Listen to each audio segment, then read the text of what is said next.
Street, home of the mighty Killarney Vale Bombers. Before we begin today's Premier Division game between Killarney Vale and the entrance Bateau, we'd like to acknowledge the traditional custodians of the land on which we gather today, pay our respects to the elders past and present, and we extend the respect to any Aboriginal and Torres Strait Islander people with us today. I'd also like to acknowledge the attendance of the representatives from the Killarney Vale Football Club and Bateau Bay at this morning's dawn service. Anzac Day is one of the most important days on the Australian calendar. It's a time for reflection, where we honour the courage, the sacrifice and the service of the men and women who served our nation in times of war, conflict and peacekeeping. We remember those who gave their lives and we recognise those who continue to serve today. We are very honoured today to have with us many former and current servicemen and women. Standing beside me, or coming out now, is Army veteran Sam Livings, a former Killarney Vale Bombers junior and senior player. In 2011, Sam enlisted in the Australian Army, and in 2013 he was deployed to Afghanistan on a 6-month tour. During his time, his battalion was called upon to extend their service, providing additional support operations in Kabul. Out of approximately 150 soldiers, only 8 volunteered to remain for a further 3 months. Sam was one of them. For his service, Sam was awarded the Australian Active Service Medal, the Afghanistan Medal, the NATO Medal and ISAF clasp, the Australian Defence Medal, and was also recognised with the Combat Infantry Badge. We thank him for his service and for joining us here today. If you're able to, please stand, and I'll ask Sam to recite the Oath of Remembrance, which will be followed by the last toast, and then we'll observe 1 minute silence, followed by the sounding of the rouse. Thank you. Thank you. They went with songs to battle. They were young, straight of limb, true of eye, steady and aglow. They were staunch to the end against odds uncounted. They fell with their faces to the foe. They shall not grow old as we that are left grow old. Age shall not weary them, nor the years condemn. At the going down of the sun and in the morning, we will remember them, lest we forget.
Please remain standing while we play the anthems of both New Zealand and Australia.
Thank you all for your reverence and respect during this ceremony. We'll be having another three-day ceremony for the Women's Division Games. But let's get out there and play in the prayers of spirit. And may the Anzac Day football on the Central Coast. It's the first time it's happened here at Adelaide Street Oval, and it's been a long time coming, and already the spirit of the Anzacs can be felt right across the ground here. I'm Corey Hopper. I'm joined with Shane Darwin. We're your commentary crew for today's match of the round in the AFL 8cc Black Diamond Cup Men's Division. This is going to be a cracker. We have another match being screened live straight from Fayon Oval at Warners Bay versus Cardiff, our traditional Anzac Day match. But today, it's the Killarney Vale Bombers and the Entrance Bay Bateau Blues. A local derby, and the tail of the tape will say it all. 2 wins in the 3 head-to-heads in 2026 to the Killarney Vale Bombers and 1 to the Bateau Bay Blues, who are infinitely younger side in the competition. The 2026 points for 238 Killarney Vale, very strong, 66 just for the Entrance Bateau Bay, but they've added something to their forward line this week. Ladder position was first, as opposed to the Blues, who were 5th. And that's at the moment right now. And, of course, the last meeting, 144 points and 8 points to the entrance. And I may have just completely stitched up there, Corey. I think I've just put the women's stats up there, mate. So excellent. Well, we'll call that again, and we'll let you know what the men's were in just before the women's game at 2 I don't know p.m. What happened to me little dooflicky, but me dooflicky didn't go the right way. Make no mistake, I said it with enough confidence, Shane. No one knew regardless. Exactly. But, mate, there is plenty to talk about here today, Shane. For me personally, I am so thrilled. I've been calling the Anzac Day games for a few years now. I know the spirit. I'm aware of the quality of match. There's something different that happens on Anzac Day, and I'm so happy that it's in my own backyard now on the Central Coast, particularly with these two sides. Great, strong affinity with both of them, and very, very new-looking outfits today, Shane. Yeah, how good is it to get... footy down, we've got a Hunter game, which is the traditional one with Carter from Warners Bay, and then adding this one down here is fantastic. Special shout out to everyone that's served. I'd like to give a special shout out to my brother-in-law and my sister. My brother-in-law currently serving in the Air Force, my sister ex-Air Force, but both of them saw action in Timor, Iraq and Afghanistan. So it's a very special day for me and my family, and very special day for the teams out there as well. It really is. I had a chance to speak with two young players who will be stars out there today in Lachlan Henderson, Hendo for Killarney Vale Bombers, and Pat Murphy, the champion for the Bateau Bay Blues. Expect to see plenty of them. And we spoke a little bit about the importance of Anzac Day, and this being their first game, I sort of said expect something more from the day, boys, because they just bring it. The players bring it on Anzac Day. They channel into that spirit, our grateful aspect, and that respect and nobility that we think of for Anzac Day when we think of our fallen soldiers, men and women, in the years gone by. And it is just terrific to finally have it here on the Central Coast. And there's your right graphic. There it is. Let's go through it again. I got the right graphic 2026, Killarney Vale won both the head-to-head matches. The points they kicked to accumulate them were 279. The entrance Bateau Bay, 107. Ladder position was second for Killarney Vale Bombers. Is that now? That's currently. Yep. Seventh for the Bateau Bay Blues, but don't buy too much into that. We're only 2 rounds in. And the last meeting was a close one, 74-46. Bearing in mind the entrance Bateau Bay are newly formed in the top tier of competition, but they are fast advancing. There's no doubt about that. Killarney Vale Bombers are new look. I'm looking at that list, and there are at least 50% of those names, Shane, I'm going to have to learn today. But from what I hear, that won't take long to learn. They're going to make themselves known, that's for sure. Yeah, it's exciting, isn't it? They've brought a lot of talent in. We've been probably a little bit critical the last couple of years that they maybe haven't done enough recruitment-wise, and then they lost Flacky down to the NFL punting thing or whatever else, and it felt like they were maybe on a bit of a slide last year. This year, though, they've really changed that around, and super effort with their recruiting. They've really gone hard. New coach, new players.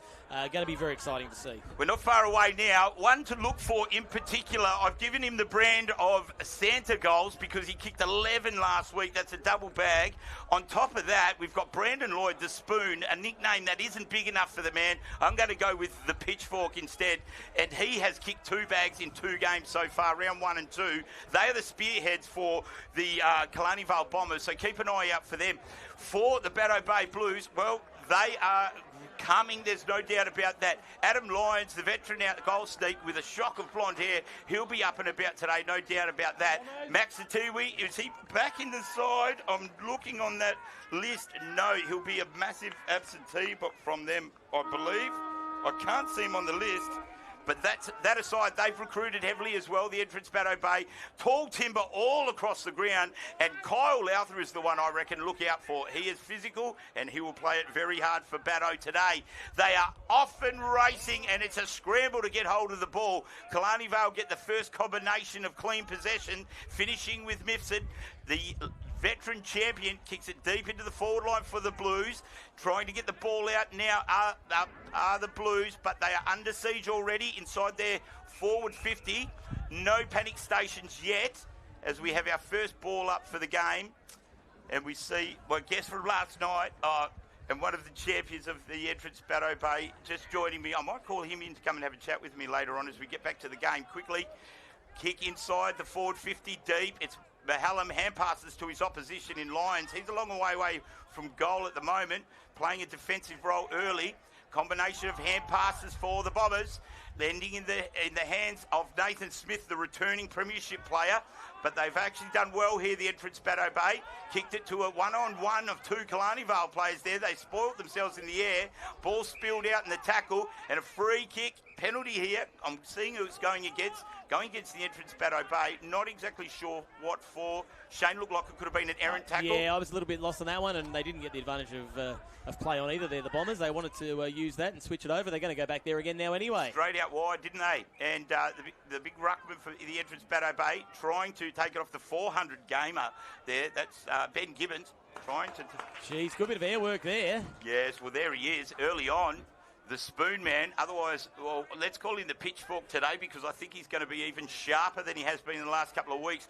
I did say online publicly I'll wear a Killarney Vale Bombers scarf all week, no matter how hot it is, if both him and Mia Wilson, his counterpart in the women's team, kick the third round bags, and he's going for his first one early here. Apparently his form at training is sizzling Brandon Lloyd. That was an assist. We'll pay that an assist. Wonderful pass. Not a miss. That was an assist. And I tell you what, this young man will be most excited after a chat last night. Very unselfish, goes to a better option further afield. And that was Lachlan Henderson, known as Hendo Moto. And he has found Nathan Smith there. And, geez, he looks a physical presence, Nathan Smith. Put on a little bit of muscle in the upper body since his premiership year in 2022, I think it was. It certainly was. A very prodigious player indeed. Halfback generally, but going for a goal early. The first one for the day for Killarney Vale, and the third shot at it. It's offline. Good contest. A diving mark, not paid. To claim that. Too many hands on that one. It was ambitious at best by Mahallam. And not so, says the umpire. A ball up in a dangerous spot for the entrance Bateau Bay. Roving it, Castel Nuovo. He gets his hand pass up to this, well, I'm calling him Santa Goals. One of the new recruits, Nicholas Stanlin-Velt, way too much of a mouthful for a commentator to say, will run with NSV as they do at the club or Santa Goals because he opened up both of his bags of presents last week with 11 goals. So he'll be one to watch. He will ring himself on that one. That was an opportunity too. Just a little bit wayward in the snap there. Could be nervous on the broadcast, maybe Shane, as they play on in the middle. Kick out, Nathan Smith again. He's been left unattended there out wide. This time, no mistake. Welcome back to the hangar, Nathan Smith. First goal for the day and an unusual spot for him to find himself in. We're used to seeing him dashing across half-back and setting them up for the likes of the Spoon Man, but he is playing a role. It looks like he's playing on the wing, perhaps. Oh no, I thought my replays were going to go today, but hey whiz, I've just had a... Geez, it was a beautiful-looking test pattern, though. It was a great-looking test pattern. We'll try and rectify that before the next replay, that's for sure. Ball back to the middle of the ground now, and indeed, it looks like Nathan Smith is playing against his namesake in Nathan Hughes there. That'll be a good tussle. Nathan Hughes seceding a little bit of height there, but not seceding dash. That'll be a great contest. We'll have to keep a close eye, a close check on Nathan Smith. He is elusive anywhere he is on the field. As we go back to the middle, ball up now. Ben Gibbons, funky Ralphs. Probably got first hands on that and giving Bateau Bay midfielders first option at it. There's the young star, Harry Levi, who was mentioned in the chat last night as a very exciting, promising player this year. He's been great in the seniors in his first couple of years as a senior footballer and a wonderful talent as a junior. I know it because I coached him. Taught him everything he knows. That's why we've got a stoppage. We're going to try that replay again, Chop. Love a replay. This time we've got it. Of course, wonderful feature that we offer now there with the broadcast through the Scene Productions. Absolute broadcast wizardry here from Shane Darwin. As we have another ball up. So a little scrimmagey in the middle now. As both sides sizing each other up. One goal so far. 1-1 to the Killarney Vale Bombers. Home side in front. As they led to the ball on this occasion, Harry Levi, little outside toe poke. Maybe didn't travel the distance, says the umpire. Scramble at ground level now. Tap forward for Bateau. Harry Levi's had 3 efforts there and done extremely well. Gets the hand pass out. Surrounded by Bombers. Smith over the ball. He's been tackled. Incorrect disposal, but the umpire didn't see it how I saw it. It's been a whistle now, and we'll have a ball up. That's the elevated position we have here, Shane. We get to see things, and that's worrying. Scott Reed gets up with a wonky ankle, which I think starts wonky with him. It's just how wonky it gets through the course of the game, but make no mistake, he will have an impact. He is a star for the entrance, Bateau Bay. And slightly out of my vision here. No, just cut off by the side of the club room. We love filming from up here, but there is... I'll have a word to new President Corey Shackleton about maybe some more renovations here at Adelaide Street Oval to knock that pier out for you, Shane, perhaps. Thanks, mate. Appreciate that. No worries. I don't know how much pull I have here, so no guarantees. As the Bombers recover the ball at ground level, hand pass out wide.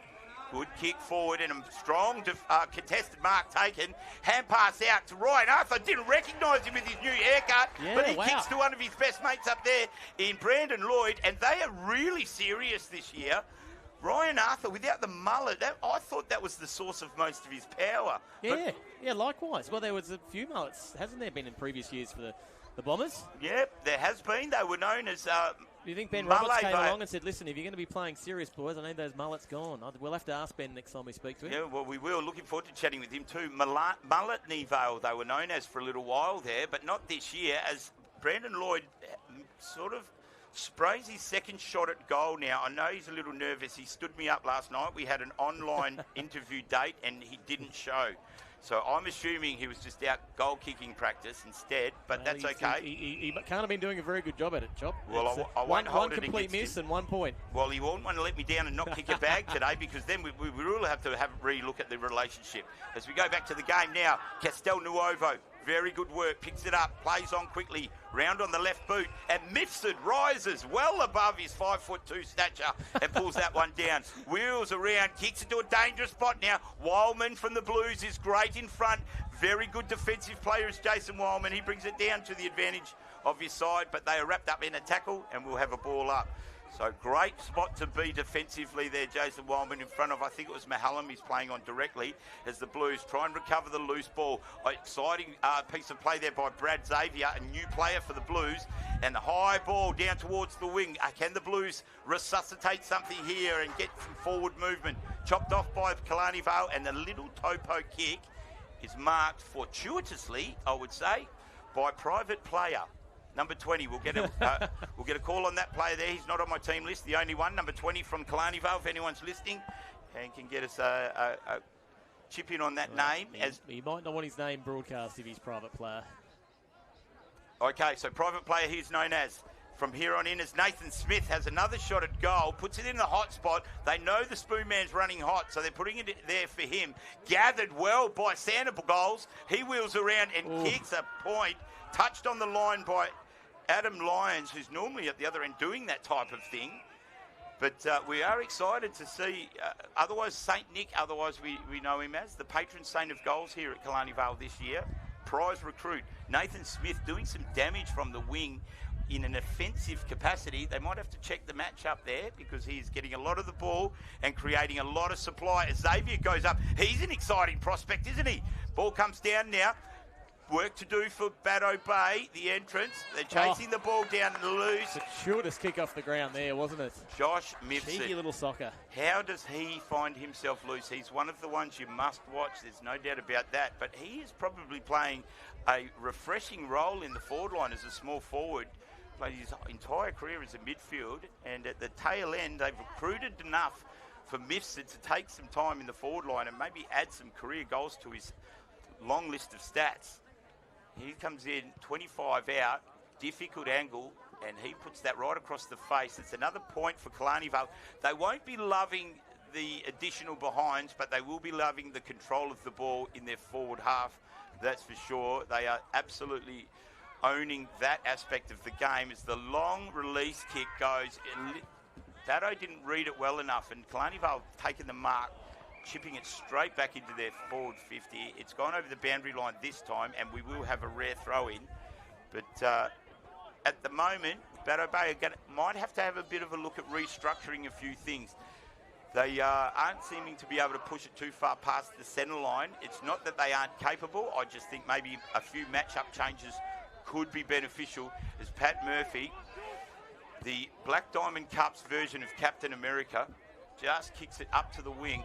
They need to contest a little harder the midfield division of Bateau Bay, because Killarney Vale have sent it straight back in the direction of Brandon Lloyd, who's taken, I think, his fourth mark for the quarter, albeit he's being pushed out very wide. Now, this looks like a solid tactic by Killarney Vale. They are obviously using their tall timber, which we have one right here in Mahallum. He's been there for a couple of seasons now and has got bag kicking capabilities. Between him, Santa Goals and the Spoon Man, they have got some tall timber up there which could spread the defence of the entrance Bateau Bay quite wide. As Mahallum kicks from where Mifsud was moments ago and probably put in a slightly decreased quality effort on that one. It's come off the side of the boot and gone out of bounds on the full. Jason Wyman re-enters the ball into the fray, looking for a teammate further afield. It was good effort there, couldn't bring the mark down, unfortunately. That player was Taj Culpin, another new name for the entrance Bateau Bay. Scramble there, he didn't have the ball there. Free kick should have been given to number 21. Not sure how the umpire missed that one. It was as clear as the blue skies over Adelaide Street, I thought. Nonetheless, ball up now. Gibbons taps it to the rear side. Isn't collected by his midfielders on this occasion. And Pat Murphy gets a free kick there, probably awarded posthumously for the one missed moments ago. Holding the ball, strong tackle. Kicks the ball long to the wing. They need more of a contest in the air, the entrance Bateau Bay, or they're just going to get mopped up at ground level. Wide hand pass inboard. Ball collected by Max Pigeon. And he kicks it into the centre now. Scramble to try and get control of the ball, but Killarney Vale are working the ball by paddle along the ground well towards their forward line. And now a ball up. Interestingly, we have a 12 o'clock game for the men's. It's normally the final match of the day at the premier spot of 2 o'clock. But with 5 teams in the competition now, Killarney Vale, they're absolutely rowing along. And a little reshuffle in their game times has seen the men's division played at 12 o'clock, which I don't mind, Shane. No, listen, I think it's a special for Anzac Day. So only the 2 games today, both the cup games, the men's and the women's, and they're going with the men's first. Not a bad way to go about it once in a while. Oh, crunching tackle on Harry Levi. He just had no idea. It wasn't Harry Levi, sorry. That was, my apologies there, Taj Culpin, the newcomer. I'm sure he's had plenty of those before, but have a look at that on the replay, Chop. Absolutely medicined his teammates here. Hand pass over the top. Couldn't say much about it and ran straight into a stone wall. So great feature, the replay. And down the field, they've got to be mindful of this. Downfield free kick. This time, I think that was against... Was it Brad? No, it wasn't Brad Xavier. Another new face there by the look of it for the entrance Bateau Bay. And nonetheless, it doesn't matter. But we just got to try and clean that up a little bit because you don't want to be giving Killarney Vale free shots on goal like this. Because this will you would think will most certainly travel through. It's Brandon Lloyd. He's been in scintillating form. He looks as fit as I've ever seen him. The last 3 years, he's just become more of an athletic physique, but he's put that one aside as well. He's definitely nervous. He can hear Chop's voice in his head saying, "Where were you, Brandon? Where were you? I waited all night." So just kidding there, Spoon. Brandon Lloyd, champion for the Bombers now for a few seasons, always features very highly in the goal kicking. Usually always gets pipped on the line the last 3 seasons that we found. Spoon Man leads for most of the year. Maybe not this year. He's on top at the moment. Actually, no, he's not. His teammate has 2 goals in front of him. 14 goals for the year, 12 for Brandon Lloyd. As Miff said, hand passes inboard. They're working feverishly, the Killarney Vale Bombers, and quite clean by hand under pressure. So the entrance, Bateau Bay, gallant at the moment. Only the 1 goal conceded, 1 goal 5. It could be a higher margin, but their defensive work is quite strong at the moment, the entrance Bateau Bay. Levi couldn't take that with him. In the hands of Mifsud, hurried kick forward. Henderson bundled out of the race for that one. Now it's a scramble below the knees. They're desperate stuff here. Anzac Day footy at its best. Hangboss comes out. Simpson, hand pass to get out to Mifsud. He's causing some trouble there as a small forward. And a towering grab.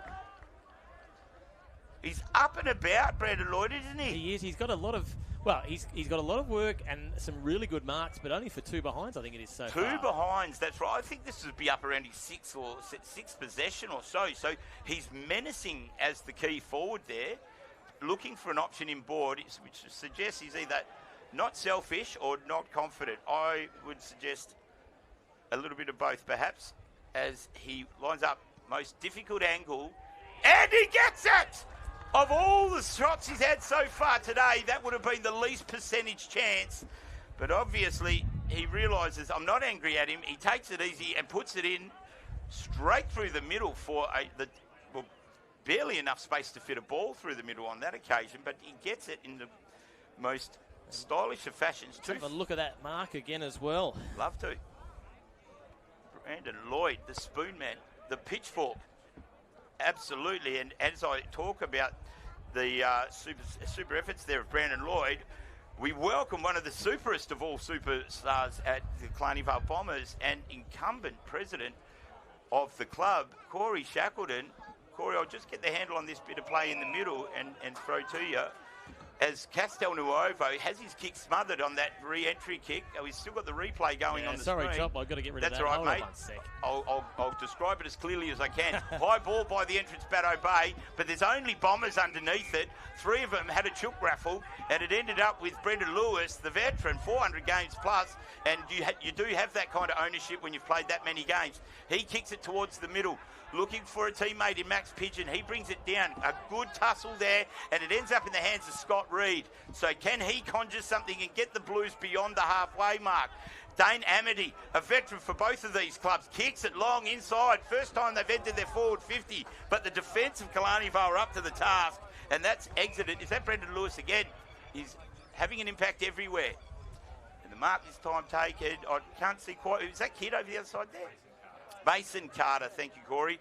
And as Killarney Vale push towards their forward line there, mate, welcome to the broadcast. So exciting to have you inside the commentary box, mate. I feel pretty special. I haven't had a chance to be up here before when there's a game on, so it feels nice. Make no mistake, mate, you are special, infinitely more special this year than last year too, I believe. Presidency, how's the role sitting on your shoulders so far? Certainly looks like it's all going neatly according to plan. Yeah, I don't know if I feel more important than what I did. It's always nice being a senior coach, but it's a steep learning curve being a president, that's for sure. But I do enjoy being able to watch the footy with a bit less pressure. I imagine you're under the tutelage of one of the finest. 20 years in the role is Paul Forster, and that would have been a big moment to see a man who's done so much for the club stepping aside in that role. Big shoes to fill, mate, but there's no doubt you've got a fair set of kickers on you. Yeah, bit of action here. There's a bit of push and shove. shove. Mate, have a call if you like, mate. It looks like there's a bit of argy-bargy, which we kind of expect against Bateau Bay. We like to dish it out both ways, but the umpires seem to have control of it at the moment. So this is a good chance for Bateau Bay here to get a deep entry and put Killarney Vale under a bit of pressure. So we'll see how it goes. They've had to work hard defensively so far. There looks like some great structured plays for your forward line there that haven't given the goods altogether yet, but certainly look like they're going to be effective at some stage. Yeah, they've had plenty of chances at it at the moment, just not capitalising on the inside 50s. Bit of heat in the game at the moment, which is nice. Spirit of Anzac, mate. I spoke to Pat Murphy and Lachlan Henderson, and we talked a little bit about, I sort of told them, expect something different, expect something more today. There's something special about these Anzac Day games that traditionally played at Fayen Oval or Pasterfield, but Fayen, I think it is. But finally, great to have one here on the Central Coast.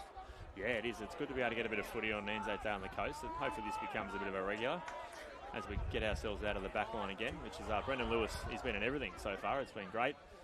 Big Wallow, the new ruckman, has a bit of pace to burn, which is nice to see, and he loves attacking the footy. And there's Brendan Lewis again. Brendan Lewis, that's amazing. Enjoying a renaissance in the twilight of his career, mate. He played his 400-plus senior match last year, is that right?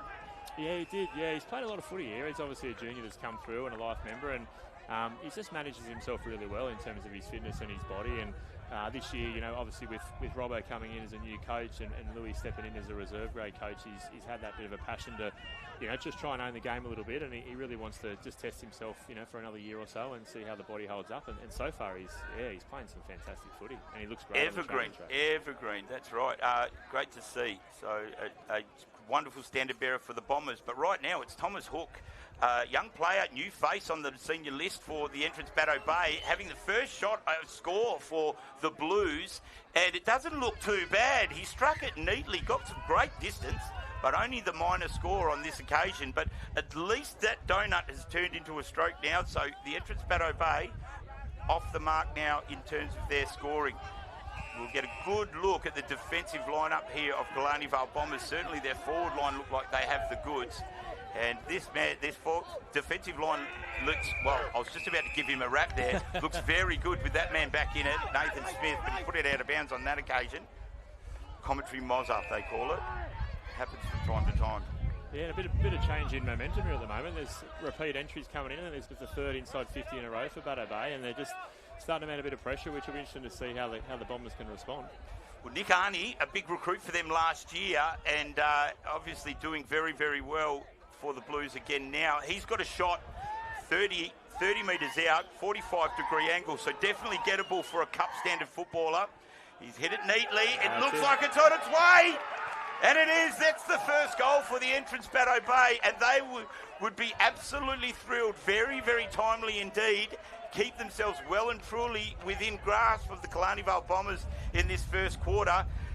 Corey, do you reckon they have orchestrated the change of pace in the game to try and suit them a little bit, or is it just a fortuitous way that it's going for them to maybe wrestle a bit of that momentum back their way?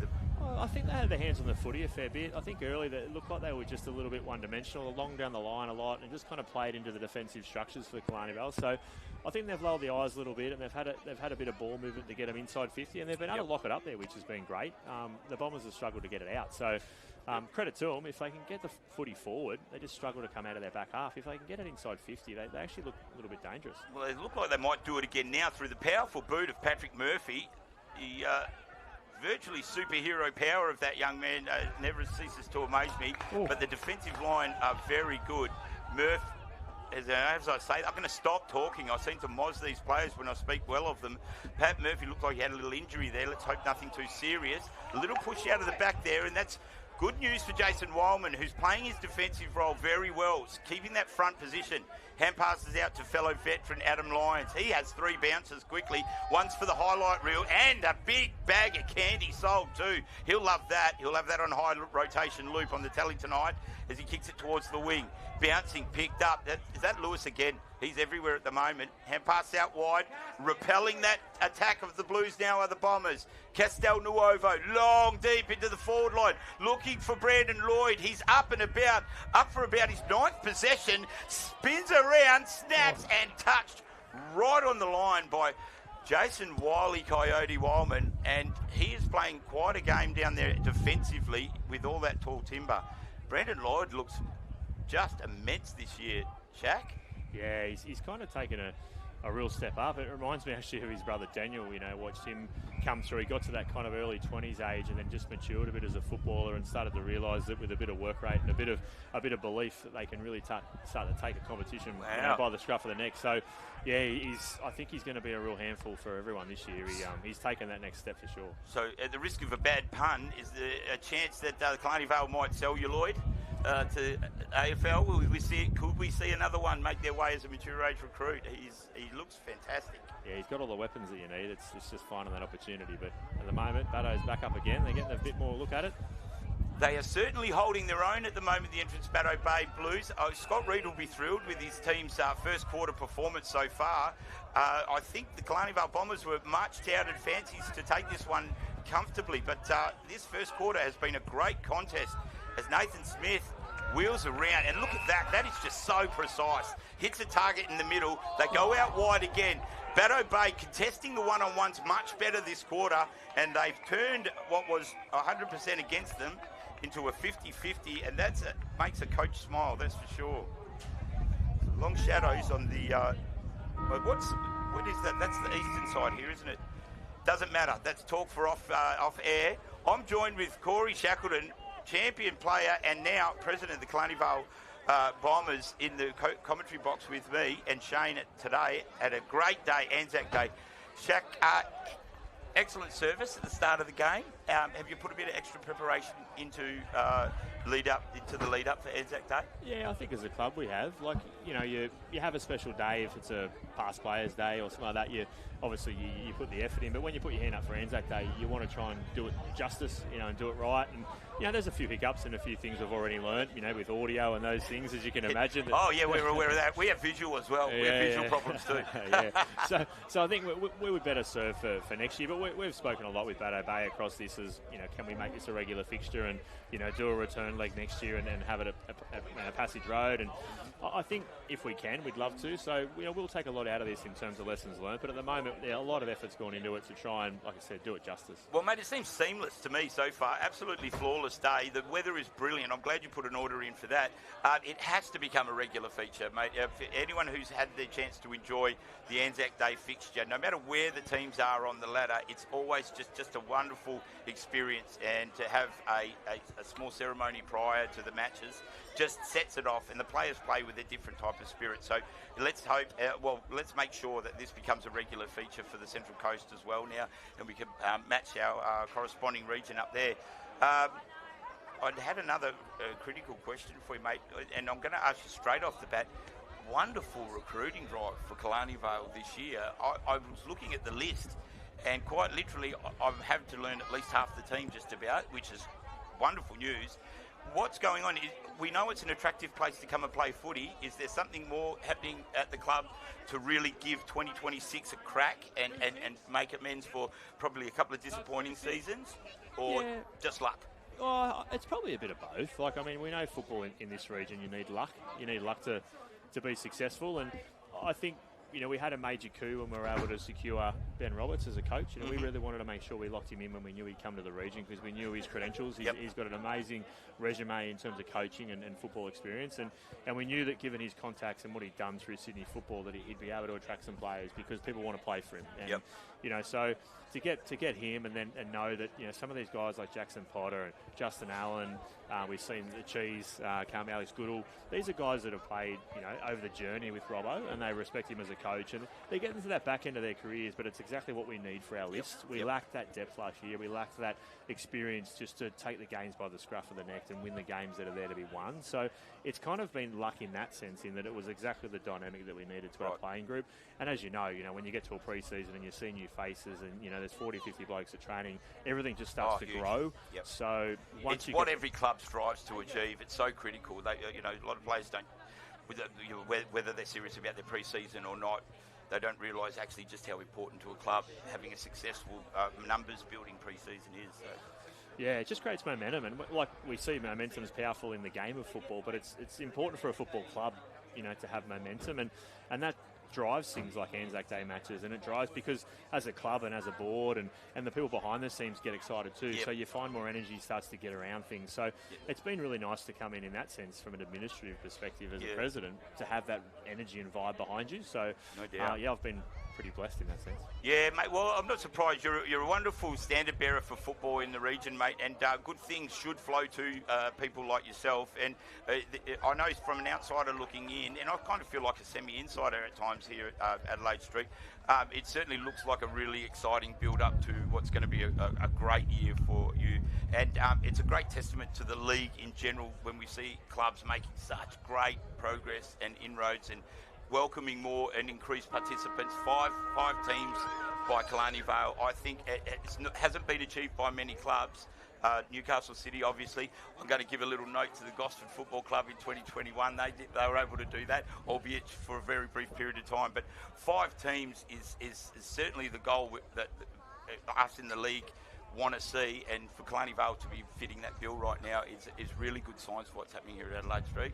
Yeah, it is exciting, and it's a lot of work. Like, we know 3 teams in the men's comp, which gives us that 5th team is tough, but we've taken that. Are you short next week, mate? Because I would like to get maybe 1 or 2 games in before. Sure. we can have that. We'll both have a run, eh? The Good double Corys. Yeah, that'd be great. Yeah, shack to chop. It'll be the chop shack. Oh, I think there'll be some turnovers just quietly. Absolutely, mate.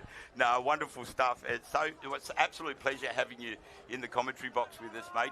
I'm not too sure what your fee is, but I'm happy to surrender mine to keep you here for the rest of the day, if that's possible. It's generally schooners, but yeah.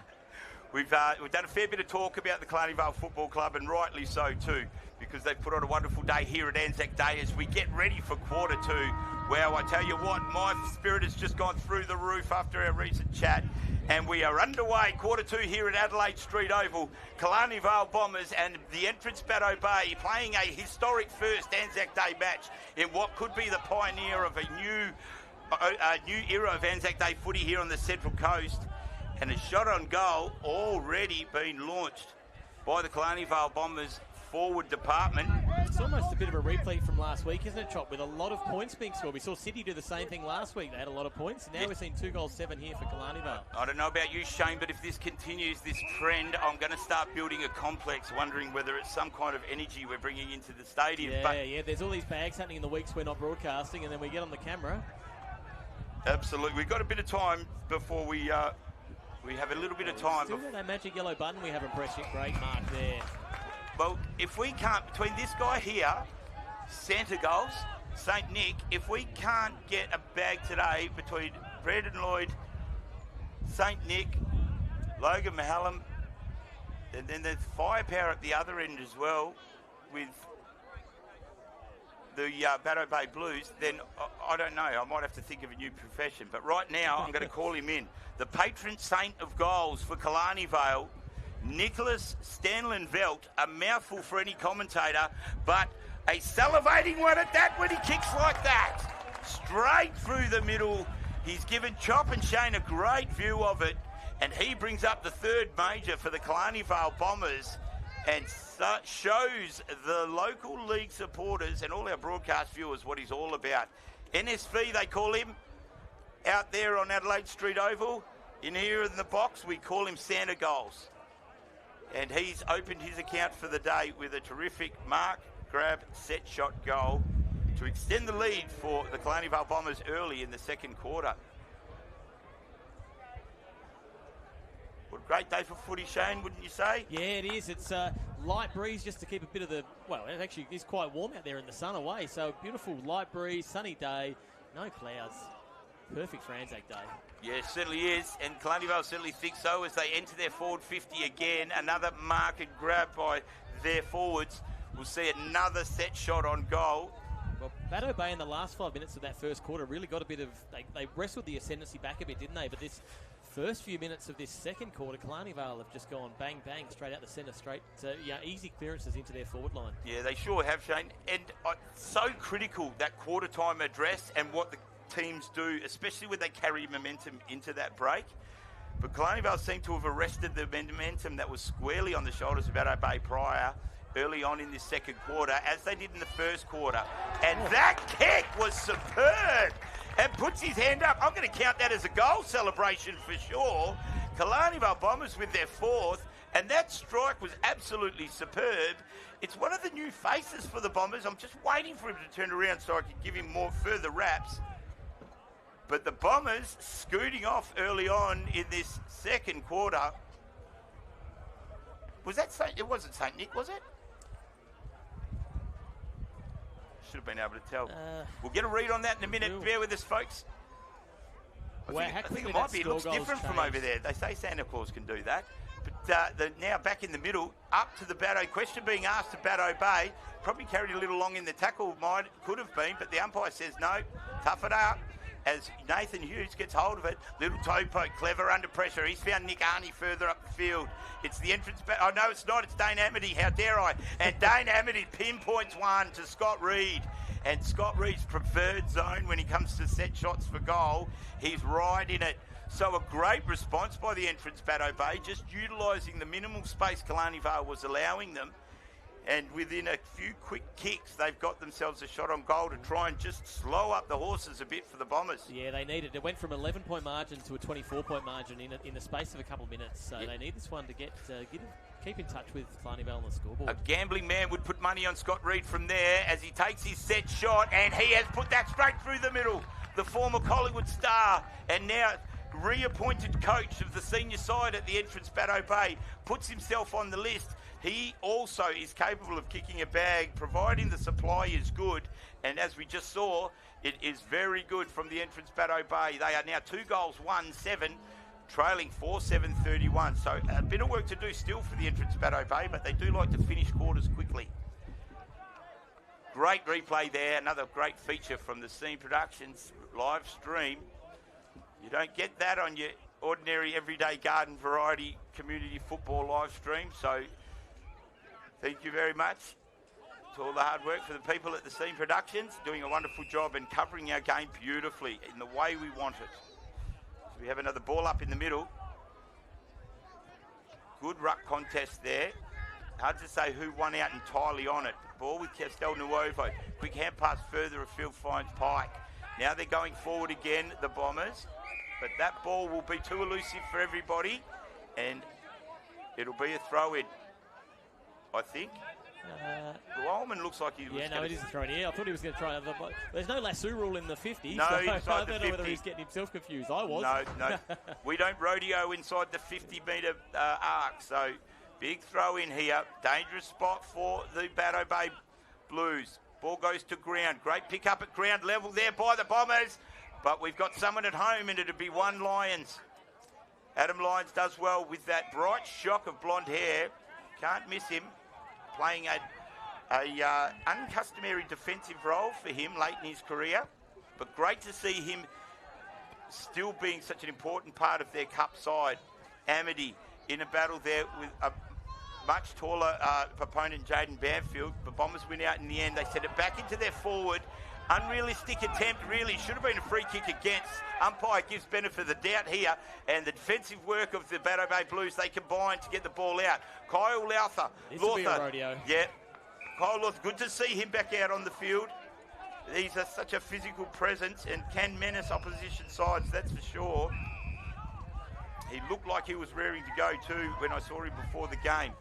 So kick inboard, this time by Jackson Potter, another new face here at the Bombers. Foot race now, one out in the end by Brendan Lewis, who's playing an evergreen game of football here.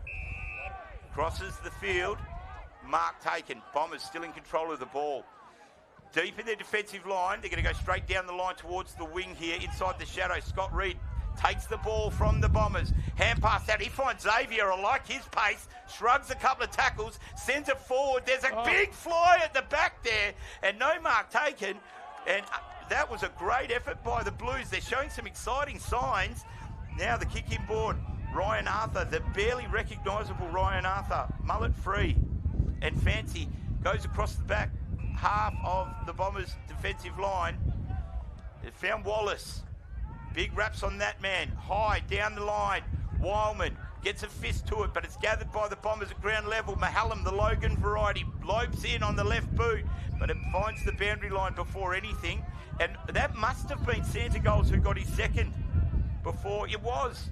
How did I not recognise him from the other side of the field? Well, he'd moved pockets. How dare he? I keep expecting to see a big white beard and a hat with a bell on the end of it, but he's not. He's Santa Goals, not Santa Claus, and it's only May. April. Tackle. Oh, good tackle. Effective. Very good work there. Number 17. Dispossessed. So Brandon Lloyd doing it offensively and defensively, and he will have a shot for his third. And that would put him on bag rating form.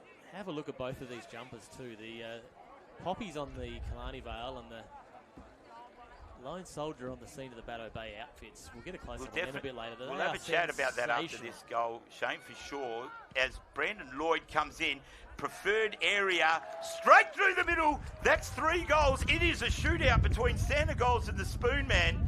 And that is 3 goals to Brandon Lloyd, 2 to NSV, which sounds like a racing team for Holden just about, doesn't it? But Brandon Lloyd with 3, those two dominating top 1 and 2 spot in the goal kicking tally this year with 14 and 12 respectively. That now blows out to 15 and 16. And certainly ominous signs, not just for the entrance Bateau Bay, but the entire league with those two absolute bullocks in the forward line for Killarney Vale. It'll be hard to match up on, aren't they? They are indeed, because they're not the only trees in the forest down there, Shane. As a great tackle by Pat Murphy, hand pass out wide. I think that's Reed. He kicks a low trajectory pass. Jeez, he's got a class kick on him. No more ball marked at the moment, but the entrance Bateau Bay fighting diligently to keep the ball in their forward 50. And a ball up will ensue. They must score here, the entrance Bateau Bay. They've got to take their chances and lock that ball in until the score is as Kyle Robertson, another long-time homegrown superstar for the Bateau Bay Blues, kicks it towards goal. Chopped off by the Bombers, but this is Funky Gibbons, the valuable ruckman, and he's kicked beautifully here. Hit Pat Murphy, who's led into the narrowest of spaces. And Pat Murphy, who will have no problem with the distance here and accuracy, it will surprise me if that troubles him, is 35 metres out, 45-degree angle, and a great piece of play by the entrance Bateau Bay. Could see them rack up their third goal and may remain so competitive in this match. Pat Murphy, 35 out, kicks Truly straight through the middle. And that shows the class of that man. Rumours around that if he stumbled across Thor's hammer, he'd actually be able to pick it up. Such is the nobility of him. And he's kicked a wonderful goal.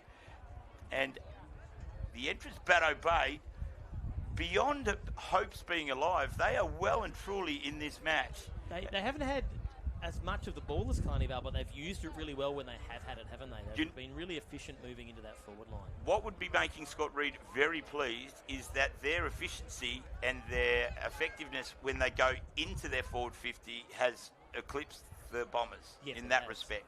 So Bombers are all about quantity at the moment. The Blues all about quality when it comes to 50-metre entry. And the tap here, Arthur waiting like a true working dog.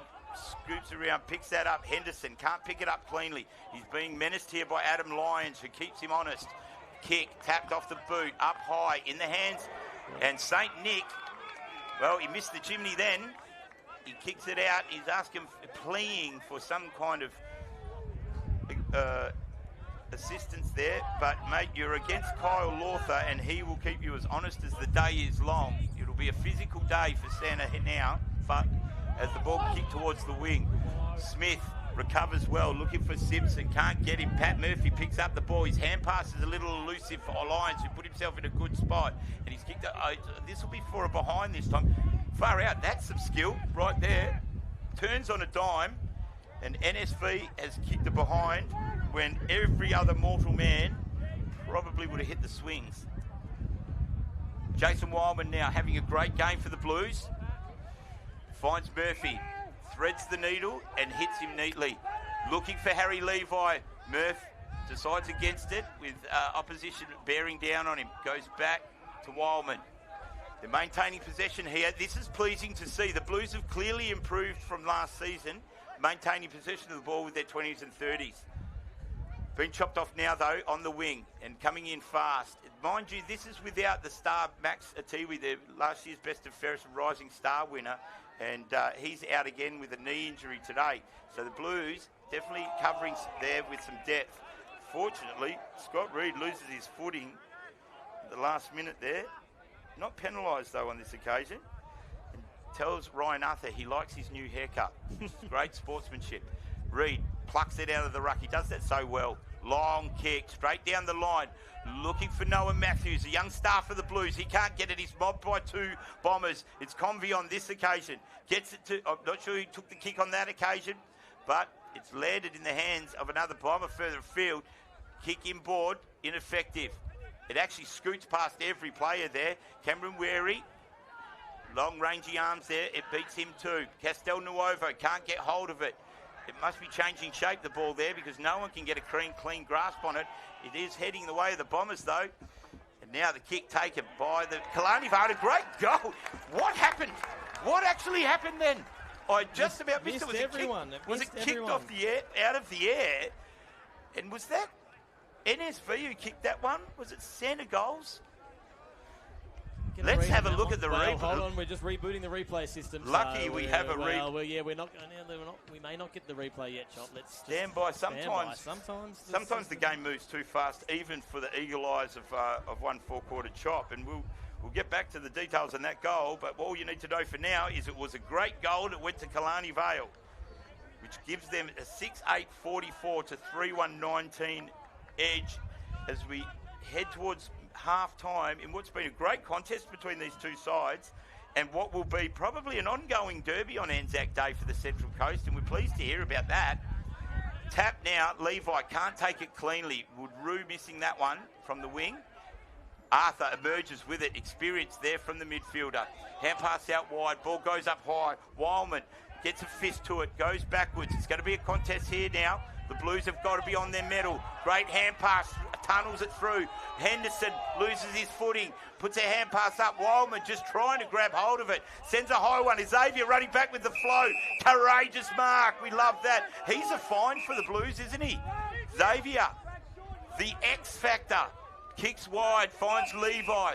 Growing in stature with every match and every kick. Harry Levi, a Niagara Park and Saratoga Hawks Junior, kicks it up long to a contest, comes to ground. They've got to work at ground level here now. Matthews gets a hand pass out, looking for a teammate further afield. Can't pull it off. Pigeon gets hold of it for the Blues, kicks it inboard. That was Lewis then, the veteran, finding a kick straight to Arthur. He goes in the middle. He's got Simpson on his own. He's going to get run down, but he gets it away in time. Great kick, straight to the advantage of none other than Santa Goals. And there are presents falling from the sky here for the Killarney Vale Bombers. Silky moves from the back line, wasn't it? From the halfback, they moved it inboard, and from there it was just bang, bang, bang, and great delivery. If you are Santa Goals, you'd take them every day of the week, wouldn't you? Right out in front. Certainly would. Yeah, no sleigh required, just a fighter jet for the Bombers. It was a great textbook piece of rebound football by the Bombers there. Everything going with the Blues until they got it in the half-back line as Nicholas Stanlin-Velt lines up and kicks number 3, possibly 4. We're waiting on the replay.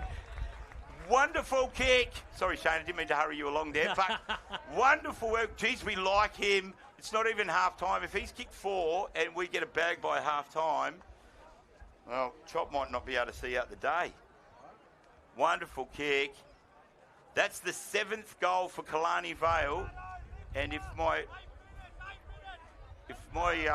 skills are worth anything at all, I believe it's only the 2 players who've kicked the 7, and that being the top 2 goal kickers for the year in the entire league. Brandon Lloyd, I know, has 3. NSV, 3, possibly 4. So if anyone could give me clarification on that would be great. Otherwise, never mind, we'll get on with it as the ball goes back in the middle. So dangerous time for the Blues now. We've got a few minutes left till half time. They traditionally finish quarters off strongly, certainly did in the first quarter. They'd love a goal now just to arrest that margin a little. Working hard in the middle. It's a scramble. Hand pass out, effective to Murphy. He tickles the clouds with a big kick. High, comes down to ground level. Bombers are better at it with at that first grab, but the kick's ineffective, and the mark has been taken here by Noah Matthews. Is it? No, it's not Noah Matthews. Let's put another 4 on that and say Taj Culpin. I knew it wasn't Matthews. He looks a little bit like Arthur, actually, Matthews. But Culpin, good kick, dangerous spot now for KV. There's a chance here for the Blues. They've got to spread their defence a little further, and the Bombers end up releasing the ball with relative ease. Miffs it, takes the mark, looking for Arthur further afield, so he just chips a little short one up. No defenders there to try and hold it up. High kick. They're doing this well. The rebound footy by the Bombers really starting to roll into effect now. Arthur follows the ball up beautifully. Xavier, exciting, turns it inside out. He was taken high before he was holding the ball, though. So we might agree to disagree there. I thought that looked like a fair. Well, let's have a look at the replay. But there was definitely a hand above his shoulders before he got rid of it. So I wouldn't have called it that way. But don't tell anyone. As the ball's inside the 50 now, Kyle Lawther, foot race to try and get hold of the ball here, wheeling around and kicking towards goal. Guess what? We've got another one by Brandon Lloyd. There might be a memo going around the Killarney Vale Bombers that only 2 players are allowed to kick goals today, and that's Brandon Lloyd and NSV. I'm sure it wasn't the case, but it does feel like it if you're watching. Or is it just symmetry in their forward structure, Shane? Look at the replay here. Great work getting to the ball first at ground level when it's in dispute, and just putting himself in just the perfect space, Brandon Lloyd. And that was a little bit slack checking of him on that occasion. I'm not too sure who's got him as a direct opponent, but when Brandon Lloyd's in this kind of form, you don't give him that kind of space. And that's now 8 goals for the Killarney Vale Bombers. I think it could be 4 and 4 for their 2 spearheads as we resume play in the middle. Hand pass out, Abity tackled before he get a chance to deliver the ball. Free kick's been found here. I think it'll go against the Blues. Errant tackle there. And no, it's going for the Blues. Well, turn of fortunes here. Dane Amity, the man they know as Drano, another 400-game-plus player, life member of the league, indeed, and a star for both of these clubs in his illustrious career. Kicks long forward. Levi does well. Keeps his hands free. Gets a hand pass out. It's in dispute now, but close to the boundary line. Picked up by Convey, a reliable defender. He kicks it still inside the forward 50. Driven into the ground there, and a free kick will be ensuing. Aidan Wallace, a little rough on that tackle there with Nathan Hughes, a gutsy midfielder for the Bateau Bay, and the only Hughes out there on the field. Love to have seen Sam, his older brother, who's having a wonderful couple of seasons of footy. Hand pass off to Reid. He plays on quickly with a long kick towards goal. Dangerous spot. Matthews flies. No one at ground level for the Blues. And Matthews recovers. Toe pokes one. Geez, that would have been a miracle goal. He is one to watch for the future. And I'll tell you what, maybe it was a case of Ryan Arthur copying Matthews there, Noah Matthews, because Ryan Arthur's got the same haircut as Matthews. And we know what Ryan Arthur was sporting last year, dare I say it. Ball re-enters now. Killarney Vale effective with that kick. Brendan Lewis looking to slow it down a little bit. Toe poke over the top is effective. Castelnuovo, my favourite name to say in the commentary box. Wheels around, kicks it forward. Straight down the line. High rise there by Aidan Wallace.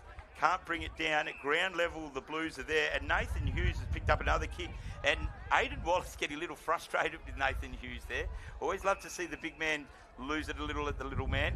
As Scott Reid, being a little man myself, Shane, of course. But Scott Reid just bullet passes one. Into the chest. The Blues, they've got themselves unstuck here. Possibly not the best decision. And he'll get pinged for that. He tried to take him on. That's Alex Lewicki.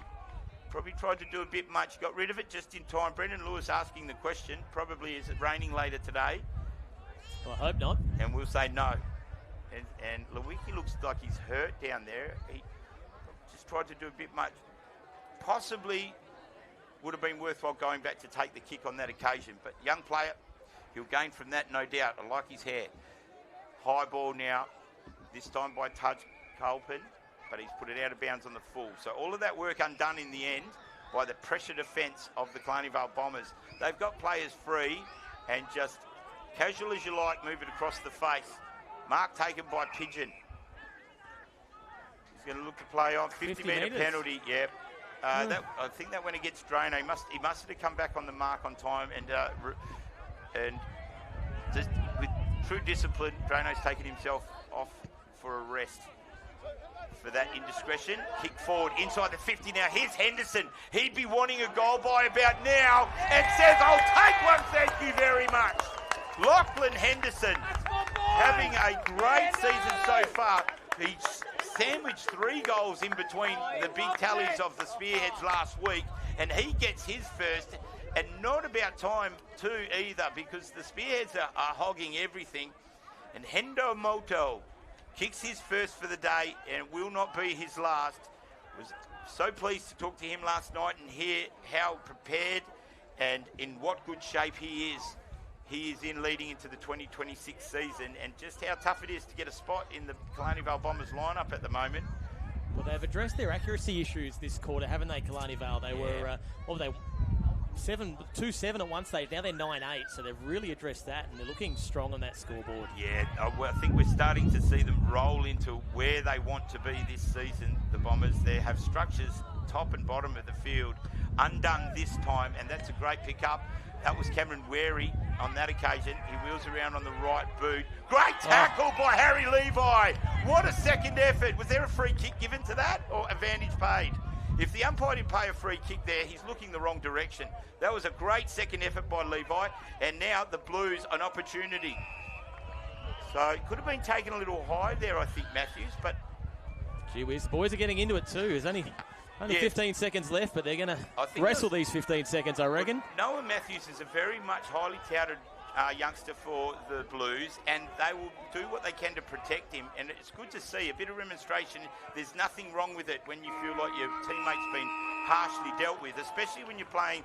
Well, Killarney look like a powerhouse this year, so I love that kind of spirit from the Blues. It's certainly well received in the commentary box as far as I'm concerned.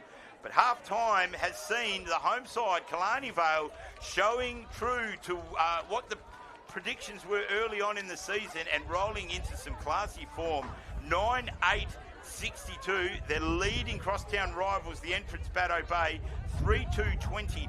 Not without hopes, though, the entrance Bateau Bay, as demonstrations continue out on the field. It's a spirited game here at Adelaide Street Oval. The Anzac Day match, the first one here on the Central Coast. We are loving every minute of it. Shane, have you got anything to add before we go to a quick break? No, only that, entrants have been economical going forward, but they just haven't had enough of it. Killarney Vale really opening up their straps in that second quarter. They look pretty strong. Absolutely.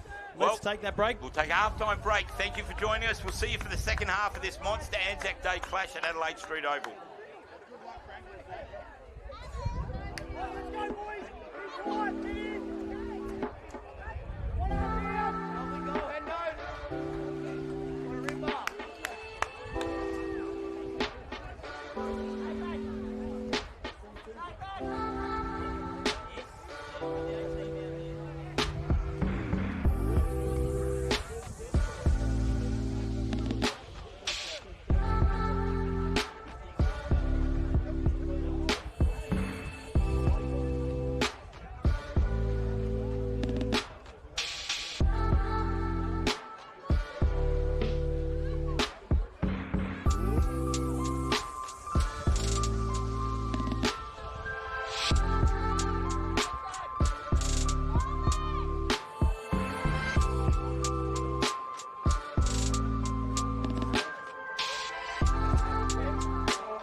Yeah, that's right. Great day.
Well, what a first half there, Corey. That was really exciting. We saw both teams fairly close at quarter time, but Killarney Vale really showed their class there in that second quarter and pushed away.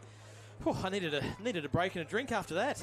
I certainly did, that's for sure, Shane. It's hot as it is out there. It's Anzac Day, which is full of spirit, and we are watching a bumper game of football here at Adelaide Street Oval. And it did see the Killarney Vale Bombers just stretch their lead a little bit, particularly towards the end of the second quarter, in what's been a relatively even contest right across the board. But the very much fancied Killarney Vale Bombers, who are really putting on a flex for 2026 with recruits, as Nathan Smith is tackled and penalised as such. Probably tried to take on a smaller player there in Harry Levi, but Harry Levi just showing the class of him and what that space is worth watching for the future. On fire, chased down and tackled after he kicked it, but nothing doing. Puts it in a dangerous spot. A little toe poke by the Blues. Needed a bit more juice in it, unfortunately. And that was ineffective, no score taken. Nudged out of that contest. That's a push in the back all day long. Nathan Smith probably just lost his bearing on where Nathan Hughes was. And Nathan Hughes will get the free kick here. It'll take more than that to put him off his game. Young Hughesy, as he puts it right square front for Scott Reid to take a mark. And now an opportunity for the Blues to work against the current conventions of this particular match and get the first goal for the day. I've seen him kick these at training regularly. So I'm going to say Scott Reid will kick this. Acute angle, 15 degrees. It looks beautiful off the boot, but just carries a little left as the end of its travels.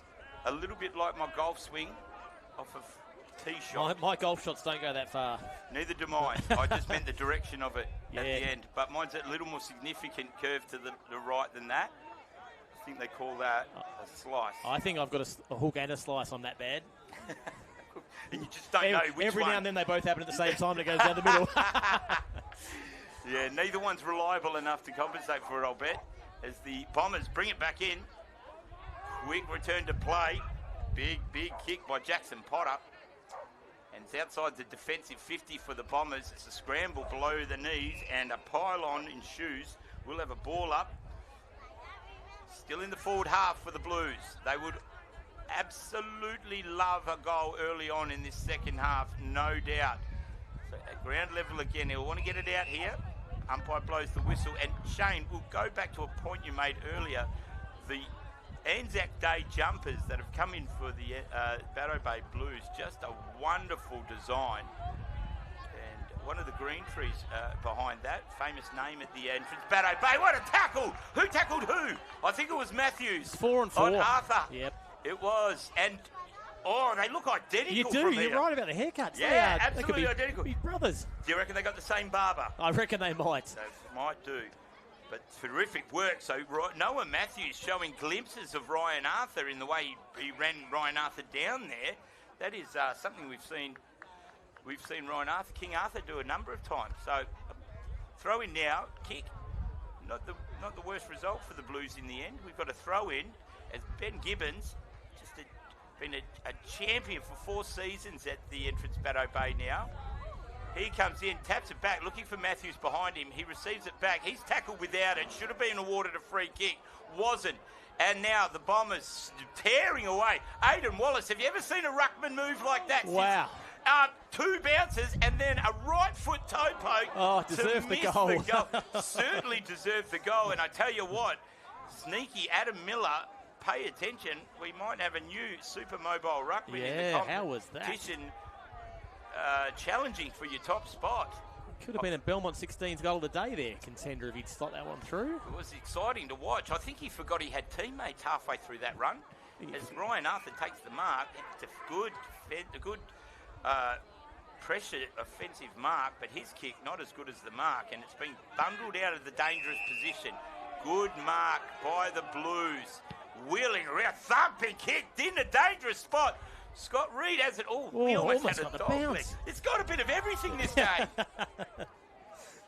don't have time to take a breath before something else I think we've just seen remarkable happens. 3 of the most amazing points you'll ever seen. They started with Reid, it went down the other end, then back again. They certainly were. Well, everything proving remarkable here on Anzac Day.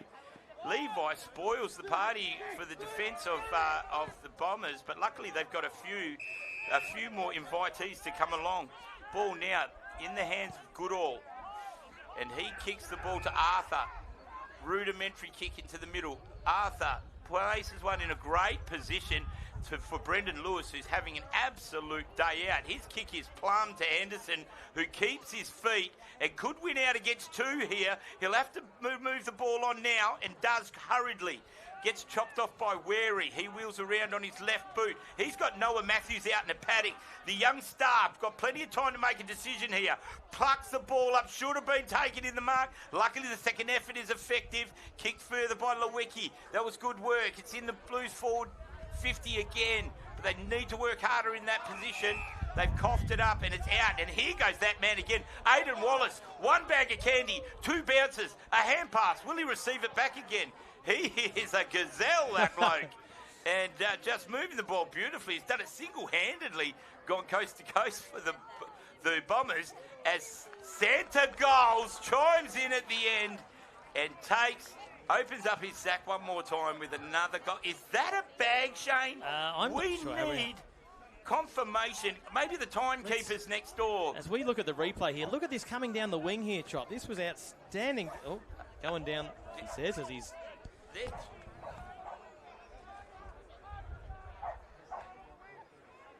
Apologies there. We seem to be having some issues with our replay system. We'll come out of that one there and back to the live action. All right, I just got confirmation. Lucky, because I was about to drop my bundle. Yeah. I thought it was How our many's that, first 4? bag. It's 4. Santa Goals is about to open up his sack and give presents to the commentary crew.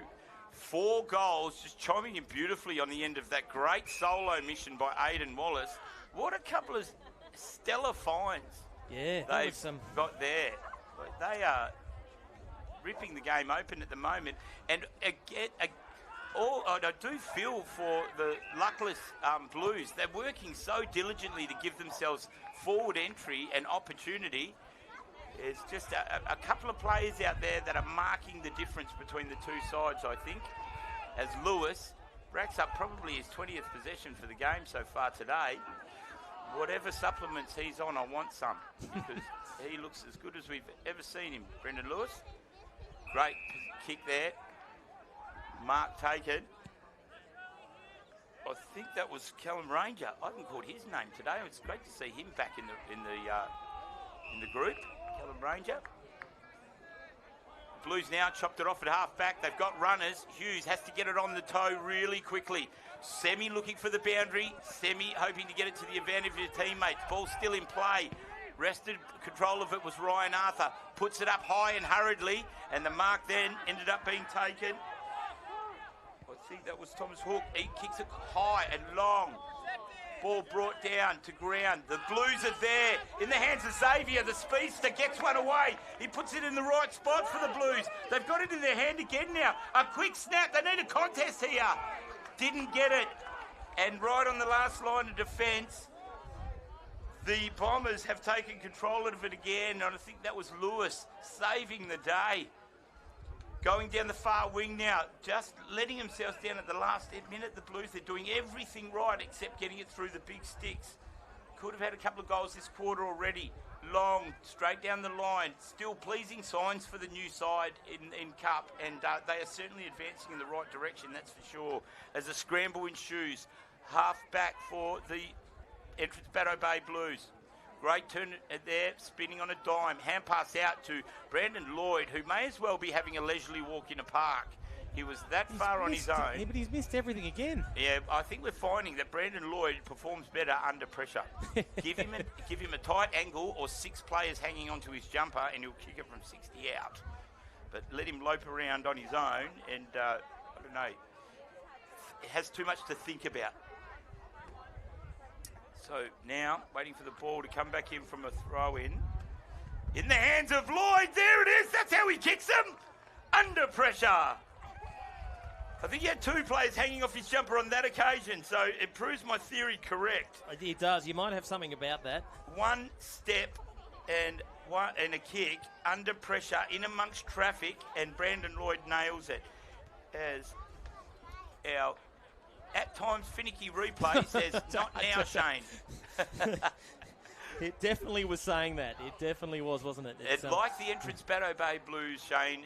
The streamline is moving in the right direction. I've got a loose cable there somewhere. I know that. Anyway, three-quarter time, we'll get that sorted out. Alex Remy, a good friend of mine and champion for the Killarney Vale Bombers, just reminded me, as if I didn't need reminding, that Brandon Lloyd is now on bag form. He's got 4 goals for the day. One more for him and Santa goals, and we've got our first bag for the year. So they're both on 4? Yep, so get that yellow button ready. Okay, the yellow button. Oh. Kyle Robertson wheels around for the Blues. They're going to try and do something about that. Kenobi camped underneath it. Reed brings it to ground, does well for the Blues. It's a scrap now at ground level. And 2 young champions ferociously fighting for that. End up, ball up. Reed does well, hands down, trying to get it to the advantage of his players. A hand pass out of traffic and congestion for the Bombers. They're out of trouble now, and they're going to try and mount something on the wing.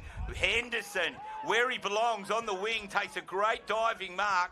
He'll be back in the goal front before too long. We loved him in the wing. He can play there well. Kicks a good ball to NJ Convey. He's well outside of the defensive zone, but probably allowed today because he's played so well. Well, here we go, Chop. Where we go. Oh, I've got my finger hovering. It's hovering over the button. Well, someone put some pressure on him. Can they umpire call play on? It'll up the percentage chances of him kicking it. But Brandon Lloyd, 25 out, a 45 or more degree angle, so it will test him marginally. But this is for the first bag of 2026 in the Match of the Round broadcast, and we're thrilled. Brandon Lloyd on 15 goals for the season and remains on that as Jason Wildman plucks the ball down from the stratosphere for the Blues. He finds Lewicki. He can't catch it on the slide. Taps it out. He knew he had support. Hand pass there just in time. The Blues have got to work hard here. They just gave enough time for the Bombers' defence to bear down on them. And now Santa Goals is going to look at a bag. Chop might not have any energy by the end of this day here today. NSV, the patron saint of goals and big star recruit in the forward line for the Killarney Vale Bombers, St Nicholas, on bag grading form. He's already kicked the double last week with 11. 4 goals so far today, and snaps are behind. And as I try and get my cardiac rhythms back in check, the bag will wait for a little longer. Adam Lyons to bring the ball in for the Blues. Looking around, assessing his options, picks the right one. Finds Wildman. Those two are making a great team down there in defence. Wheeling around, 11-10-76, plays 3-4-22. Home side, Killarney Vale Bombers with a very healthy lead. Stripped of the ball there, Nathan Hughes, and quickly it's put to Henderson, who may have an opportunity to kick a rare goal that's not by their 2 spearheads. He's got one already today, Hendo Moto, and kicked 3 last week, enjoying a booming season as the small forward. Last year was the second tall for Killarney Vale Bombers, can you believe? Would get the second tall defender for every side each week. Kicked 17 for the year. As he goes for his second today, Hendo Molto looks good. Yes, and he celebrated it early and quickly gave a little salute to his fans on the boundary line. But Lachlan Henderson, in great mind and body this year for football, playing a great role in between 2 towers at the Killarney Vale Bombers in the forward line, kicks his second. And, well, yeah, it's a luxury, isn't it? You know, when you put Malham up there as well, he's effectively the fourth forward. So, yes. What a luxury for him. Yeah, well, Aidan Wallace in the ruck is just a sublime pickup. He's so been Logan great, hasn't he? Mahallam I love his run and bounce. What have we seen? At least 5 bounces from him today. That's pretty good for a ruckman. He certainly has, and he's got all of the midfield on notice. Lift your game, mids, and they do. There's the kick there by Pike. He's found Arthur. They are working with a bit of seamlessness in their transition now, and danger signs for the entrance Bateau Bay. They've been competitive for the most part, but their inability to get the major score down the end off the back of their hard work from their defenders and their mids is really hurting them, and it has been an issue for them the last couple of seasons. They're capable everywhere else on the field. They need more help in the forward line, but Ryan Arthur right now, he doesn't need any help. 45 out, slide angle, and puts it across the face. He actually does need some help. I might go out there and have a chat to him at three-quarter time. Jason Wildman to bring it in. Some sort of game he's having. I do enjoy him as a defender. Kick, precise, finds Levi. So their movement around the ground is immensely improved from last season, the entrance Bateau Bay Blues, as those highly touted junior players are just finding their way in and establishing themselves as senior players. We can see that happening. The coming seasons will bear fruit for the entrance Bateau Bay, no doubt. But on this occasion, Lachlan Henderson's going to line up for number 3. He wants to get himself into the yellow button territory. It was great chatting to Hendo last night, because we got to see just how into his football he is this year, how good he's feeling. He looks fit. He looks as fit as I've seen him for a long time. A great junior player. Had the privilege of coaching him at the Oxford Football Club for a couple of seasons, where I could not get him out of the goal square no matter how hard I tried. But he will line up 40 out, straight in front, struck it nicely. It'll hold. He's not sure what to do, the goal umpire, looking for assistance. I'll say goal. That's what I'll say. And they say goal too. Hendo, you owe me for that one. That's another goal for Lachlan Henderson. Hendo Moto, 3 for the day, levels up with his score last week. And that's not a bad return in between the two pillars in the forward line for Killarney Vale. And starting to look a little concerning for the entrance Bateau Bay. And I feel for them entirely, because their efforts have been substantial. Their supply to the forward line has been good enough. Yeah, you're right. They just, haven't been able to capitalise. And now we've got the wave. The bomber squadron is just flying in and dropping bombs everywhere at the moment. I would try and give Adam Lyons half a quarter in the forward line. He's a goal sneak. He knows where they are. He loves them. And he's not beyond him to kick a couple in a quarter. It might just be a roll of the dice thing that could assist. Because I feel like he's got a bigger part to play than all that we're seeing. He's doing a great job in the defensive area, but I think he would be a bright spark up there for them right now.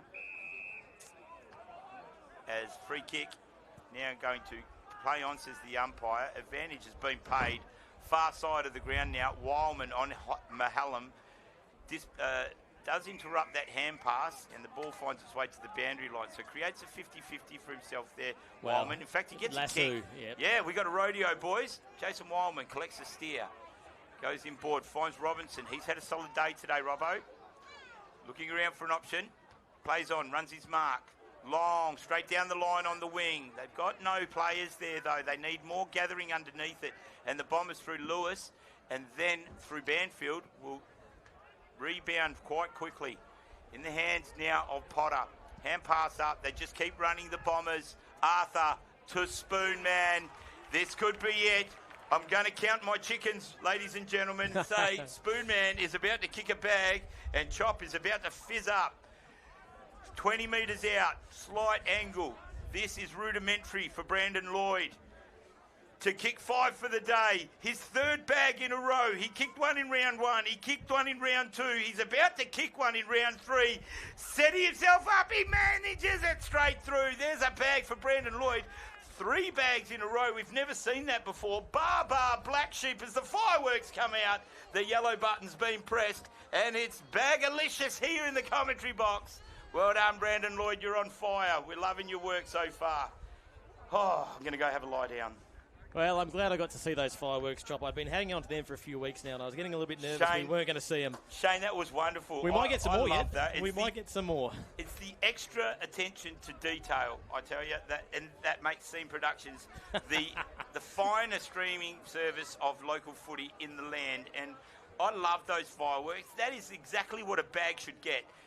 So good. Since we're not seeing enough goal celebrations from the players themselves, we'll celebrate it for you. And fireworks there on the yellow button. We've got more bags to come, I feel. And they might not be too far away. As Scott Reed gets a free kick now for the Blues. It's basically damage control now for the entrance Bateau Bay. It's been gallant, but they are without a couple of their big stars. There's no Taff Lewis. He's lacking. He's a goal kicker, a known goal kicker for the Blues. No Dane Thomas, their captain. and he is just a superb defensive player, one of the finest in the league, and a great leader of men. And they were without Max Atiwi. And I imagine there's a couple other names that might escape me at the moment. As a great tackle is applied by Mahallam. He's brought Cameron Wary down in that one, and well-earned tackle. So well and truly in control. There's a hand on the throat of the game now by the Bombers. As Mahallam, long ball. Lions does the disciplined thing, brings it down, but they're first to it at ground level. This is where they need a little more from their young players, the Blues. And that's a goal! That's how dangerous it can be. And that goal, kicked by Callum Ranger, cricketing superstar in summer, football superstar in winter, great bloke all year round, and Callum Ranger has just kicked his first for the day, and now the Bombers are starting to get a spread of major score. Now, I'd just like to call out a stat from Andy Baldwin. To date, in the AFL HCC Anzac Day games, no team has scored 100 points or more until just now. Chop. Killarney Vale Bombers, first ones to knock up triple figures in a Anzac Day clash. 101, and they're not done yet. Well done to the Bombers, and thank you, Andy, for the stat. We love them. Keep sending them through. Yes, Andy Baldwin, AB Stats man. Great stuff. We love that. Records mean nothing to Andy. He will find out, and he will be right on the ones that are broken, that's for sure. The ball back in the forward line of the Blues. It's in the hands of the reliable Murphy. Looping hand pass. I can't even kick that far. Out to Matthews. He kicks inside the forward 50. Opportunity now for the Blues. They got to work. There needs to be some Anzac Day spirit of desperation here. They've got to stop Brendan Lewis foiling their plans, and they might do here. So it's inside. They have a chance if Brendan Lewis is going to foil their plans. He's had a wonderful game today, Brendan Lewis. It looks like he might have another 400 matches in him, the way he's going about it. Matthews, airtime there. Jordan-esque in the amount of time he was off the ground. Taps one up. Lewicki got to go for the ball. Bounces to in between all. Xavier gets hold of it. He doesn't mind. He has a crack. Bounces off Arthur. Oh. And a great mark by Obi-Wan Kenobi. Jedi-like in the way he used the Force to bring that mark down. I've used that commentary call before. Now, ball in the hands of one, Alex Pike. He plays on now. Chance for the Blues to try and chop it off at half-back. But Henderson, he looks like a man possessed the way he's moving around that forward line. He really knows that role has to be nailed. Castelnuovo caught in a tackle. Ball goes freely. In dispute now. Robinson just pummeled from two sides above him and gets the free kick, rightly so too. Bottom of the pack there. Kyle Robinson. Absolute workmanlike for the Bateau Bay Blues. They've got a lot of young faces that have so much promise in that Blues lineup. It's just the future for them does look bright. Only their fourth year in Black Diamond Cup and have gone about it with such a great work ethic.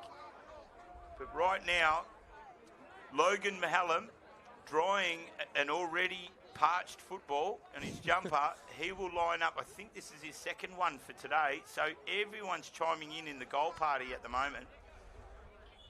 Logan Mahallam, one of two Mahallams at the football club here.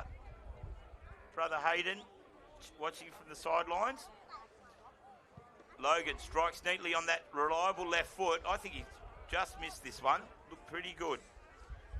So just the behind here and the slightest sigh of relief exhaled by the Bateau Bay Blues faithful. I feel for the Blues. They are out-muscled, out-strength at the moment without a couple of stars. Set to return in coming weeks. They'll get the rest for next weekend. That kick chopped off by Pike. He wheels around on his right boot and he finds Henderson, who is just having a bit of heyday today. This will be for number 4 if my maths is right. Yes, this will be 4th for Henderson. Or did he kick the 3rd? Can't remember. Oh, did he? Yeah, I thought he... anyway. If he kicks a bag, I promised him last night I could put a transfer on a T-shirt of his face and wear it all week if he kicks a bag. So, Hendo, I hope you don't. I'm just kidding. I'd love to see Lockie Henderson kick a bag of goals here today. It would be quite a feat. He lines up, reliable kick. He looks as good as I've ever seen him in a season of football. He's put that one slightly to the right, but he is up and about, and certainly taking the job of working hard to keep your spot very seriously this year is Lachlan Henderson. As Murphy, Lyons finds Murphy on the re-entry kick. Murphy looks like there's not much doing further afield. So he absolutely burst one down in the direction of Sean Mania. No mark taken. He is a monster of a man, Sean Mania. He's been around the ball a bit today, and another new recruit for the Blues. Well, we're at three-quarter time, and it is a lamentable scoreline for the entrance Bateau Bay. They trail by 81 points as a barnstorming Killarney Vale Bombers basically took the game by the throat midway through the second quarter and have done little to allow it to take a breath. They are now comfortably in front. We'll take a quick break. Sorry, Shannon, I was going to throw to you then, but you need a breather. We'll be right back after this break for the final quarter of our very first Central Coast Anzac Day match in the Black Diamond Cup.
welcome back to the beautiful lush pastures of Adelaide Street Oval. A wonderful day of local footy here in the Black Diamond Cup Men's Division as the Killarney Vale Bombers hosting the entrance Bateau Bay and certainly showing them what Anzac Day spirit is all about. It's a little bit of a rout here as we enter the fourth quarter, and no more opportune time to speak with welcome Corey Shackleton back to the commentary box, doing some official duties, no doubt, as president of the club. But great to have you back, Shaq. You be pleased with the scoreline so far, mate? Yeah, got the game in control now, which is nice. We see Josh Misford wandering off now with his hand in ice, so he might be done for the day. But hopefully nothing serious. But otherwise, yeah, I think the ball movement improved a little bit, probably in that third quarter. Just took control. We were talking about before. Took control across half back, and then just gave those better entries into our forwards. Obviously, for Brandon and for the Noodle, and also Hendo chiming in. When you've got players of that quality, if you can get those entry structures correct, you just get so much more mileage and value out of the damage that they can do in the forward line. You just mentioned too your defensive structures from your new coach. He's big on those because it's been very notable today. Your rebound football from particularly the half-back region has been very impressive, and for your side today. Yeah, Robbo is, he's really big on trying to make sure we have a plan and we're structured, and it gives us that opportunity, like you said, to rebound and move the ball forward with a bit of pace and give our forwards first crack as we go again. Good kick. So the kick in there on that occasion by Smith. Henderson rose high for the Bombers, couldn't get it in the air, but does get it at ground level. Hand passes out to the evergreen Lewis, who has a shot on goal. It's high. I think he got it by bounce and default as the umpire taps his chest. And it's not through cardiac arrhythmia either. It's because it's a point, and the ball's quickly brought back into play by the Blues. Geez, that was an exciting build-up to play there. Brendan Lewis has continued to have a fine game of football out there. Yeah, and as anyone that's played at Killarney Vale for a while as a local, you like to kick a goal from that spot. If you had to kick that, the place would have erupted. Well, he's just pulled out the old 1-2 there, danced around an opponent and kicked it. Are you sure that's not a cloner, Brendan? Yeah, I think he's been on the peptides. I'm not too sure what he's going on. I did ask what his supplements might be because I want a double dose of them as the Blues try and exit their defensive area, and we see the frustration of Adam Lyons there. Probably more used to being deep in the forward line, and I mentioned he could be a spark for the entrance Bateau Bay if they rolled the dice and sent him up there. But a little frustrating day for him at the moment. He's played very well as the Bombers just slot another one through for behind. They're having shots at will now, Jack. Yeah, Nate Smith there, just as he does, just nonchalantly just trying to kick one from the boundary. But yeah, there's a bit of pressure early on in this last quarter on Bateau Bay. Hopefully they can get themselves deep out of defence here and get it up the other end. We have mentioned they've been very good. Their work ethic and efficiency has been. Obviously, it's been counteracted by the Bombers for most of the day. They're getting it to their forward region relatively well. They're probably just lacking a couple of powerful forwards down there to finish the job for them. And it's never more obvious when you're playing against a side like your outfit at the moment, where you've got Brandon Lloyd and Sandergoals up there, and now Lachlan Henderson and a number of others just finishing the job every time you go forward virtually.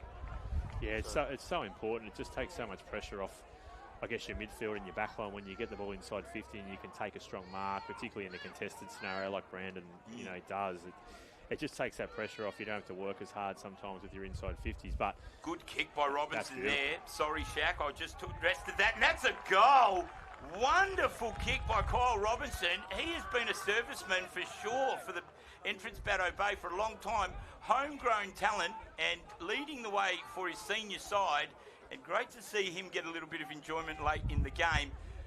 That was as good a kick as it takes, but they need a couple more who can sort of do that regularly, I think. They seem to be well balanced most other areas on the field, despite the youngsters they've got on the field, Shaq. And I know you're a very accommodating guy there. As much as you love your Bombers, you're very quick to be commendable of your opposition teams. I think you'll agree with me. They've got a good balance and a good spread of players elsewhere, especially on account of the players that are out for them today. They are just lacking some firepower up forward. Yeah, they've got some really good kids. They've got a good crop still coming through, probably for the next year or two, which they've just got to foster and keep them up and about, because they've definitely got some talent in there. It's just, as you said, just that ability to just hit a target inside 50 and take the pressure off. That last century they had was really good. Not that one then, but the one before where they got the goal. They just moved the ball quick and got over the top. But otherwise, they just lack that really easy inside 50 target. Do you want to call this one in, Jack? This is Nathan Hughes, who's just got a free kick here. I think it was Castel Nuovo who didn't even see him there. I think he tripped over him or something. So, yeah, we'll give it a go and see how he goes. He probably looks like he's going to be about 35 out. See how he gets in here. They've been kicking pretty well, Bateau Bay in front of the sticks, so rare chance for 2 in a row too. It's going to go right. Definitely not a great kick. Oh, puts it down. Here we go. We just got to try and lock this in. Good work there to get the crumbs. That could be all right, actually. No, that's horrible. It's out on the full. Well, that's the big man, the bigger recruit, Mania, who looks a likely sort. He showed some good agility there for a man of his size. On a quick one-step turn on a dime type effort, but it's gone out of bounds on the full, so not quite the result they were hoping for, but at least that's 3 shots on goal in a row and one of them for a goal. So that's the great defensive pressure in the forward line that they would be expecting of their players, and especially against the rampaging Bombers at the moment. So there are some positives to take out of this game for the Blues, and I think when they weigh it all up, they won't be overly disappointed. They would like to have a better scoreline, but I think they know where they're lacking. There's no doubt about that. Shaq is the former coach of the premiership winning coach of the Killarney Vale Bombers. Max Atiwi, no doubt you're familiar with that young man and his immense prowess. Not playing today, but what do you do with a player like that? He won the Rising Star last year. He can create offensive play from the defence. Do you make a forward play on him, or do you try and make sure that you dictate the matchup there? Just to be clear, when you say, do I make a forward play, is that to get into Killarney Vale, or is that... Excellent work. That's a great answer. That's a forward pay, not a forward play. Oh, right, yeah. No, yeah, he's an outstanding talent. And I mean, as a backman myself, I suppose I'm probably biased, but I liked last year. I seen him play a bit of football. He actually did a good job on Brandon Lloyd a couple of times. He can play anywhere. So I like the idea of just giving someone like that a chance off half back, where he can see the game in front of him and just use his skills and kind of learn when to run and when not. It's easy to get tempted to put him into the midfield and bash him up a little bit, and that's going to happen from time to time. But I'm a terrible guy, Shaq. I'm going to hold that thought. We'll get right back to it. The only thing that stopped me talking about Max Atiwi is the looming bag that may happen by Santa Goals. Has he done it? 2 bags by one team in one day. This is fantastic work. The Killarney Vale Bombers are here in 2026 as the fireworks go bananas over Adelaide Street. Hit that yellow button, Shane. 2 bags for the Killarney Vale Bombers by the top 2 goal kickers for the year. Tell us a little bit about these 2 combining together, Shaq. This is amazing. Santa Goals and the Spoon Man. 2 small kitchen utensils for me. I'm going to go with something a little larger. Maybe something from the garden. I thought pitchfork myself, but... Yeah, it's been a great addition to get Nick to come in, the Noodle as we know him. But to have that 3-prong attack with Logan, obviously Spoon and Noodle, it's obviously it creates a matchup challenge for opposition defences. So we kind of feel as though ultimately it's going to be really hard to contain all 3. And we've got Ryan Arthur on the half-forward flank, Cal Rangers playing good footy, and also Hendo who's fitter than ever. So I feel like it is a really potent forward line at the moment for us if we can get it in quick and keep some space in front. As we see it coming again to these 2. We get a good look at most clubs from week to week as Spoon goes for another. That's 6 if you don't mind. He's doing it with ease now, and dangerous signs for the Blues. He's definitely been upgraded to the pitchfork because this is, or at least a ladle or something. But that's 6 goals for Brandon Lloyd, and mate, you nipped it in the bud when you said that. This is a potent forward line. It's going to be. There won't be a defensive unit that can adequately match up to it from what I'm seeing here today. Especially if they're all firing at the same time, you've got speed, you've got agility, you've got aerial control. and obviously finishing skills. So exciting times for the Bombers faithful. Just a sneaking out there too. I don't know if we'll see it on the replay, but I noticed that Brendan Lewis somehow popped up in the goal square and tried to karate kick it through and steal it as well. I actually think that Spoons was kicking it to Lewis for the assist. I don't think he meant to go for the goal. Did he claim it though? That's the big thing. I think he was hoping to, but it clearly wasn't. I think it's a roll after training for that effort. Right. Excellent workers. We're back inside the forward 50 for the Bombers again. Pike this time supplying the football. Simpson hand pass outboard. He's got Smith. Smith just wheels around his defensive player. That's a great kick. It's on its way. I tell you what, it's just one for the highlights reel, and they're playing for the fans now, the Bombers. And mind you, there are plenty of them here today. Bumper crowd here, Shaq. Yeah, it's really, really good. We're trying to track crowd numbers at the moment just to see what initiatives we can do to try and bring people to football. And yeah, today's definitely worked, that's for sure. It certainly has, mate. We've enjoyed some big days here at Adelaide Street in recent times. The Blues try and get themselves out of a little bit of danger here. Take nothing away. The score probably doesn't accurately affect the effort and the position that the Blues are in.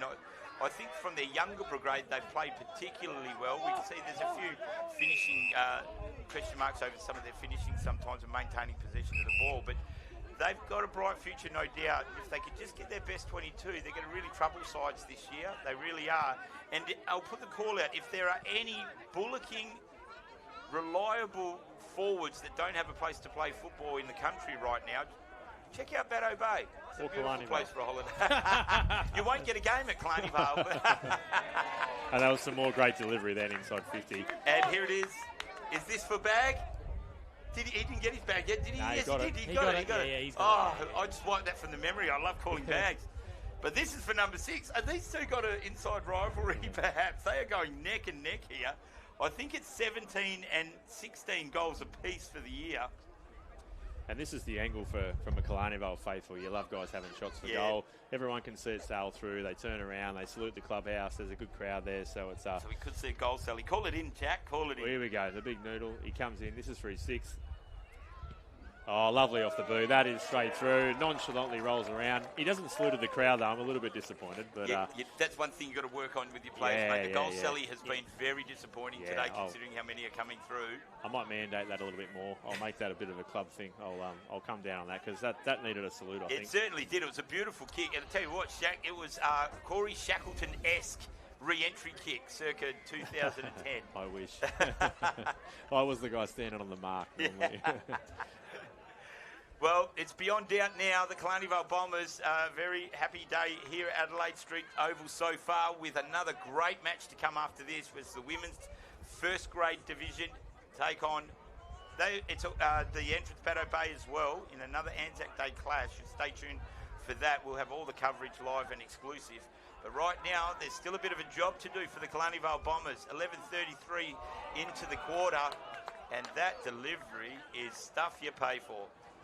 Henderson. I'll tell you what, if Henderson gets a couple more, I'm going to have a sore finger from pressing that yellow button all day, Chom. Yeah, this is for 4, I think. This is for 4 for him. I made a promise to Hendo that if he kicked the bag for me today, I'd transfer his face on a T-shirt and wear it all week. So, Jesus, that's going to be a horrible week. Yeah, I don't know why I said it. Aren't you wearing a scarf or something if Mia Wilson also gets a bag? Yeah, it was a Bombers scarf. So, yeah, well, we're halfway there on that one, Shane. So, Bombers scarf and a Hendo shirt. Hendo Moto for number 4 is inside his range. He's off target. He had my voice running around in his head, I think, and it rattled him. So another behind for Henderson, but take nothing away from his game. He is playing a great role as that small forward. I think Bateau Bay's just got to find a short target here like this and then just get some speed on the footy. I think every time they slow it down, the structure behind the footy for the Bombers has just caught them off guard. This is another long kick down the line. Yep. Everyone's set, and then it just becomes another stoppage and congestion. There it is. Yep, they find themselves under pressure with the disposal and turn it over just like that. And that was a flotilla of young players there who are all going to contribute beautifully in the future for them. They've just got to see the big picture as Brandon Lloyd just helps himself to another one, and he puts himself 1 goal behind his teammate on the goal-kicking tally for the year. That's 7. Dare I say it? It's a good haul. It's a good haul, isn't it? You get 7, and then the other key forwards grabbing 6. It's a solid forward return. Well, he's on bagalicious form here. Margin out to over 100 points now too.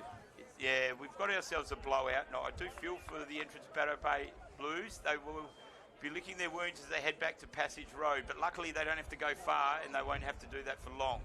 But plenty of positive signs for them to take out of it, and they realise that they are still in that that progressive part of their Black Diamond Cup journey. Struggled for the words there for a bit, but I got there in the end. As we have another ball up in the middle. Hopefully this last 10 minutes we just see a bit of dash from Bateau Bay. That, like you said, they've got a lot of good young kids. Hopefully they just make confident decisions, and if they don't execute, that's okay, but you just want to see them take the game on and not go in their shell and just get caught into some lazy football. Yeah, absolutely. That it has been one standard that I've enjoyed from them today, and what's been a tough day for them is they have kept at it. They have kept trying to push it into the forward line. They haven't been able to lock it in or convert every time they've gone there, but they have kept at it. So you want to see that for the last 10 minutes for sure. Who have you liked from the Bombers today, mate? It'll be hard to pick vote getters. Well, Noodle takes another strong grab. I've liked. I thought Hendo's been really lively across half forward, just with his work rate. We'll call this one in from Noodle though. He's done the right thing and squared it up. Into Jackson Potter.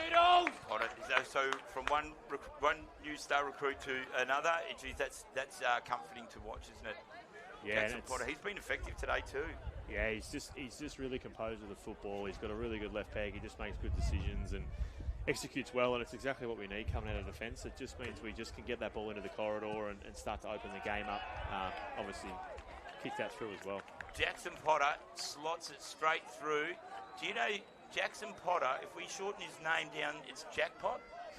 Has anyone pointed that out? No, we haven't thought of that. You've got that weird mind that thinks of things like that. But I think as a football club, when he walks through the door, it is a bit of a jackpot. You've hit the jackpot there. So that's courtesy of Four-Quarter Chop. We've got another one there. The jackpot just goes off again. We had a bit of a chat with him on Wednesday night too, and he loves to chat too. He can talk. Well, put him my way. Yeah, well, we should.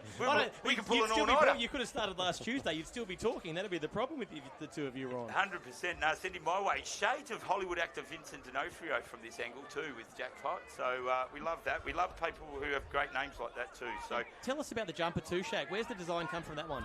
Yeah, I guess from our end, kind of keen to keep things fairly traditional in that, I guess, context that Essendon have presented with the poppies along the sash. You know, obviously representing that Anzac kind of relationship we have with poppies and how that represents. And then we didn't want to go too extravagant. I like the traditional feel that it brings. It's great. Nothing too extravagant. And I think if it becomes a regular fixture, we'll probably start to look at something maybe a little bit different with a bit of dash. But this year being the first one, we just wanted to keep things fairly simple in a sense, but it's kind of subtle, but it's quite nice. I really like how it's turned out. Yeah, it looks great. The red is just stunning with the poppies. It looks it looks really good. Yeah, the contrast is nice, and it's been so good to have Diggers at the entrance come on board and kind of support us for the day. And I know the RSL sub-brands at Longjetti got behind Bateau Bay with their jersey, which was awesome. Yeah, absolutely. It's a great touch, a nice little initiative to add that extra special thing to our first ever Anzac Day match here at Adelaide Street Oval. And I tell you what, we're commemorating the Anzacs, but this is just the part of the game I think for Bateau Bay they might be disappointed in. We just had 6 uncontested marks in a row then. Yeah. And I think that's just an accountability piece that I think they'd just be disappointed in. When they get the footy and they really take the game on, it's nice. But I think defensively we've just walked out of our D50 a little easy. Yeah. That's just a pressure thing. That's not a skill or anything. It's just effort. So hopefully they can just tighten that up for the last few minutes and cause a few turnovers. It's easy for players to be overwhelmed by the 100-point plus score line and forget what they are working towards at the end of a game like this. And you do like to see it when sides do get a bit of a transition, just following it through to the very end. As Cal Ranger is going to line up for his second, he'd be a welcome return to regular football too, wouldn't he? He's a genuine athlete, this bloke. Yeah, he actually went over last year to England to play county cricket for the year, and obviously a very, very talented cricketer.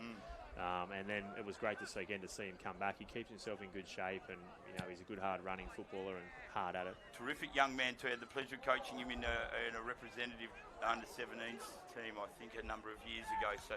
So happy to see him continuing to ply his trade out here at Adelaide Street as the Blues now combined with a few hand passes right on the last line of fence. Hurried kick now, bundled out of the marking contest was Murphy. Watch this kick. Normally Ryan Arthur's pretty elite with his ball skills. Well, we are surprised. I thought most of his powers came from his wonderful haircut, which has completely gone away. Was it a no mullet policy here at Killarney Vale this year? We were debating. Well, no, the mullets are fine. Obviously, you get a free kick for not having a mullet there. I don't know what that happened. No, I must admit, I did that one. I thought it was Arthur's kick, but anyway. Yeah, I think he was penalised now because he doesn't have it anymore. Yeah. That's a strange one, but that's okay. But he looks just like Noah Matthews out there for the entrance Bateau Bay. So we're wondering who coined that haircut first. But Pat Murphy's got a booming, thumping kick on him. He'll go he can close just about kick it from there. High, tries to travel the distance. There's Noah Matthews underneath there. Golden fifth, flying to the boundary line now. And can't keep it inside is Greentree. Just hope Bateau Bay can just lock it in here and get a bit of pressure on. That's a good, smart kick. Well done. New player to the game is Ben Greentree, of the famous Greentree family from the entrance Bateau Bay, but he's done well. In the hands of Murphy. Well, distance won't be a problem. No, he'll send it through post eye here. I think he might even try and steal your football here by kicking it into the shed rooms of Passage Road. Pat Murphy, champion at the entrance Bateau Bay, and a wonderful man indeed, and he finishes off. You would rate players of the prowess of Pat Murphy, wouldn't you? He would have been a wonderful player. Once Gosford finished up, we were doing a great addition to the Killarney Vale lineup a few years ago. But he may or may not have got a phone call from me. Maybe I would have called you to say, why haven't you called Pat Murphy by now? If you didn't. I think he got a few calls, mate, from not just as far ranging as Killarney Vale too. So. Yeah, and he's a top, like a ripper bloke. Yes, he is. He's the kind of guy you just want at your footy club. He seems like, everything I've had to know, whether playing against him or just coaching against him, he goes about his business. He doesn't cause any grief. He's just tough, and he just gives you what you want every week. So he's a dream, if you got him in your side. Two legendary stories about Pat Murphy. Famous for being the only player ever to have blocked up Pete Van Dam with a sledge on the field, and it was one of the kindest sledges I've ever heard. When he told Pete that he was playing reps, I think, in the number 10, which was Pete Van Dam's famous number 10. Pete said, that you were my number, and he goes, you never looked as good as me in it. Pete said, I absolutely had nothing to say after that. He was dead right. The other one is that if you ever stumbled across Thor's hammer, apparently he can pick it up. Wouldn't surprise me. Such is the nobility of the guy, but we're getting sidetracked here. We don't want to take away from the footy. As Mania kicks it for the Blues, chopped off at half-back, sent back in the direction of the Bombers. Foot race now between Lyons and Simpson, and guess what? The cavalry from Killarney Vale arrive to save the day. Extra support. There it is, textbook for you, folks. Hand pass popped up. Now it's Ryan Arthurs to chime in for a score, and does with those sublime finishing skills Corey Shackleton was describing moments ago. Yeah, he's an elite by foot. He's just one of those guys you love to see the ball in hand. He gets down on himself sometimes about his football, but geez, he's always thereabouts. He's a hard worker. He trains hard, and geez, like I said, when the footy's in his hands, it's a pleasure to watch. Yeah, he's a great, fun player to call as well. I've been a fan favourite of mine for a few seasons now. Probably off the boil a bit now. The hairstyle isn't quite as flamboyant, but what I do like is it's in line with what seems to be a real move towards taking it so seriously and recognising probably lost opportunities in recent seasons that could have been better, and saying we don't want that to happen anymore. Let's get this right.